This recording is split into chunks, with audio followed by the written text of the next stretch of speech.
Good afternoon, Cross Timbers. Today is Friday, October 10th. This is Texan TV news from the Tarleton State University campus in Stephenville, Texas. I am Leanne Flores. Here's today's top stories. In campus news, homecoming week is coming to an end, and last night, Tarleton students participated in midnight breakfast. The purple pancakes, as well as other breakfast sides, were served in the dining hall by Student Government Association and the Freshman Representative Council.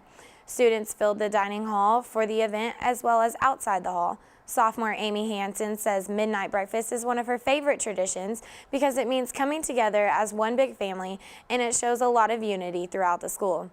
Tonight is the big LV Rising Air bonfire built by the Tarleton Plowboys. The lighting of the bonfire starts at 7 and will end at 10:30. At the bonfire, the homecoming king will be announced. Also, students should note that the parking lot on the Harbin side of Memorial Stadium will close today at 3 and reopen after the parade tomorrow. Saturday's events kick off with the Memorial Homecoming 5K at 8 a.m. with the parade following at 10 a.m. starting at Memorial Stadium going around campus. Homecoming will end at the start of the football game against Texas A&M Kingsville at 6 p.m., where the crowning of the homecoming queen will take place during halftime. In Stephenville news, the Empire-Tribune reports that Councilman Casey Hogan is determined to ban smoking in all public places, which includes restaurants and bars. On Tuesday, the Public Health and Safety Committee will address the issue at 5:30 p.m. at City Hall. Hogan has asked to have the issue on the agenda about a year ago, and the council is just now getting around to it. If the ban is passed, Stephenville would join other cities across Texas, including Dallas, Abilene, Corpus Christi, and McKinney. Several local restaurants, including Peacock's, Agave Bar, and City Limits, have already established a smoking ban inside their establishments. Citizens reacted to the councilman's Facebook page. And now, today's Texas, national, and international news, as well as your sports and weather updates from the Associated Press. In Texas news, since the Ebola outbreak, U.S. troops are exchanging their combat rifles and body armor for the white germ-proof suits, thick blue rubber gloves, and gas masks. About 500 soldiers are doing 3 days of infectious disease training inside a concrete-floored building in Fort Hood. These soldiers are getting ready to join as many as 3,900 troops nationwide authorized to go to areas affected by the Ebola virus. Army medical personnel will treat patients who have Ebola, while engineers plan to build temporary medical centers. How long they will be deployed is unclear. The disease has killed thousands globally, and a Liberian man in Dallas Hospital, who became the first confirmed U.S. case of the virus, died Wednesday. In national news, 16-year-old Philip Sam of Cheyenne, Wyoming, is being charged with first-degree murder, according to authorities. Sam shot 19-year-old Tyler Burns in the stomach and then proceeded to walk up into point-blank range and execute Burns by shooting him in the head. According to the Cheyenne Police Department, Sam and another boy agreed to meet at a local park and fight over the dispute. However, Sam had acquired a .40 caliber pistol and brought it in fear of being ambushed. Police say Sam fired into a group of teens around 1 a.m., allowing all but Burns to get away, resulting in the cold execution of Tyler Burns. Sam is being held at a juvenile detention center with a $250,000 bond. His only statement to the media was, "I thought I should finish what I started. I didn't want him to suffer." And now the latest on the nation's newest measure to lower fear of the Ebola outbreak.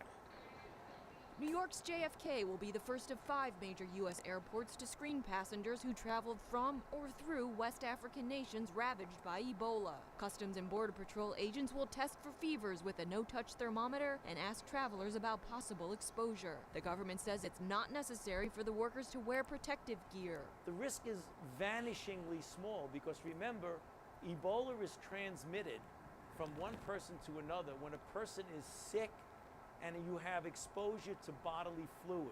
Screening will begin Saturday at JFK and international airports in Atlanta, Newark, Chicago, and D.C. next week. Dr. Anthony Fauci says airports in West Africa are doing a good job keeping feverish travelers from heading to the U.S. So right away you have dramatically reduced the likelihood that anybody there is going to have Ebola when they get on the plane. If CPB agents encounter a passenger with fever and suspect Ebola, a trained Centers for Disease Control agent takes over, asking more questions, performing more checks. If Ebola is still suspected, the passenger will be put in an airport isolation unit like this and officially tested for the deadly disease. But government officials admit this procedure would not have kept Thomas Eric Duncan from entering the country from Liberia, infected with Ebola but asymptomatic. He died at a Dallas hospital this week. Ebola is really inciting into the American public a considerable amount of concern and, in many respects, fear. Fauci says airport screenings are an added layer of protection to increase safety and decrease public anxiety. Cindy Sharp, Associated Press. In international news, 19-year-old American Mohammed Hamza Khan is being accused of planning to join Islamic State militants in Syria. But an attorney representing his family, Thomas Durkin, says he does not believe the government has sufficient evidence to support his client seeking out materials to support foreign terrorists. A federal judge has delayed a ruling on keeping Khan in custody until October 21st. Here's Durkin's interview with lawyers in Chicago after the hearing. Because I think you're entitled to know it, but what I am saying is that terrorism cases appear to make exceptions on an emergency basis rather quickly, and I'm very happy that Judge Cox did not succumb to that. In my opinion, ISIS is not a threat to the United States, and there are a lot of people who share that view. So if ISIS isn't a threat to the United States, I don't know how he could be. But I don't believe the evidence is going to show that it was his desire to give material support to ISIS. Do you see why the American people would be a little concerned with a group that is threatening to harm the U.S. and beheads people? In a matter of weeks, ISIS has become the most dangerous group on the face of the earth because they beheaded a few people very cleverly with public media. Now, I'm not condoning that. That's outrageous. But do you really think that we're not just playing right into their hand? He's a very intelligent, a very fervent believer in Islam. There may be room to disagree with his religious views. 19-year-old Khan was arrested Saturday at the O'Hare International Airport. Before leaving his home for his travel plans, Khan left a letter informing his parents about his plan to travel to Syria. Durkin says his parents had no prior knowledge of his traveling plans and were completely unaware of the letter until it was later found by agents in a search. In sports, the big game last night in the NFL was the Colts against the Texans. The Colts have won 9 straight Thursday night games and are ranked first in the AFC South, where the Texans were right behind at second. The Colts held on to beat the Texans 33-28. College football polls changed in big ways after the games last weekend.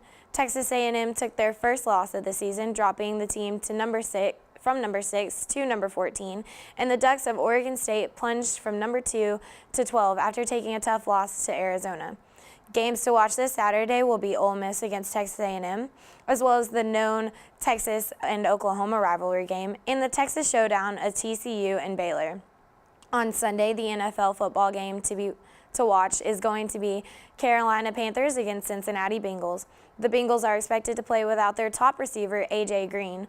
Green is out with a toe injury that head coach Marvin Lewis calls a little more than just turf toe. The game will be on Fox at 12 p.m. In Tarleton sports, the Texan volleyball team plays today against Texas A&M Commerce in Commerce at 7, and then will travel to Denton to take on Texas Women's at 2 tomorrow. The Texans have played both teams already once this season, winning in a 3-game sweep against the Lions and falling to TWU in a 5-game series. 2 players have been honored in the Lone Star Conference for the second time this season, Haley Roberts as the Offensive Player of the Week and Kenya Alexander as the Defensive Player of the Week. Roberts leads the conference in service aces and Alexander leads in blocks. Tarleton is currently ranked 3rd in the Lone Star Conference standings. Tarleton baseball has started the Fall World Series. The series began yesterday at 7:30. Game 2 is today at 3:30, and Game 3 will be tomorrow at 10:30. All games are open to the public and will be played on the Tarleton baseball fields. Tarleton cross-country teams traveled to San Antonio for the University of Incarnate Word Invitational this Saturday and are looking to bring back some more titles. The final event of homecoming week is the football game tomorrow night against Texas A&M Kingsville. Tarleton is ranked just one spot ahead of the Javelinas in the Lone Star Conference poll. Both of the teams are coming off a loss last weekend, and the Texans are hoping to end homecoming with a win. Right now it's 81 degrees and cloudy out, but if you're planning to go to the bonfire, I would suggest bringing a raincoat and umbrella. Around 8 p.m. temperatures are going to drop, and there's a 75% chance of rain. Saturday calls for a high of 72 degrees, cloudy early in the morning, and a little bit of sunshine later on in the afternoon. This has been a production of Texan TV News, a product of the Texan News Service from the Tarleton State University campus in Stephenville, Texas. Tune in to Northland Cable Channel 9 on weekdays at 12:30 for each day's top stories and Wednesdays at 1 for the week's top stories in Spanish. You can follow the Texan News Service on Facebook and Twitter, and check out our website at www.texannews.net for all of your latest local, state, national, and international news, as well as all of your entertainment and sports updates and the live stream of Texan TV News. Today's broadcast was produced by Caitlin Woods, Josh Duran, Haley Dawson, and Shelby Shaw. I am Leanne Flores. Have a wonderful weekend, Tarleton Texans, and happy homecoming.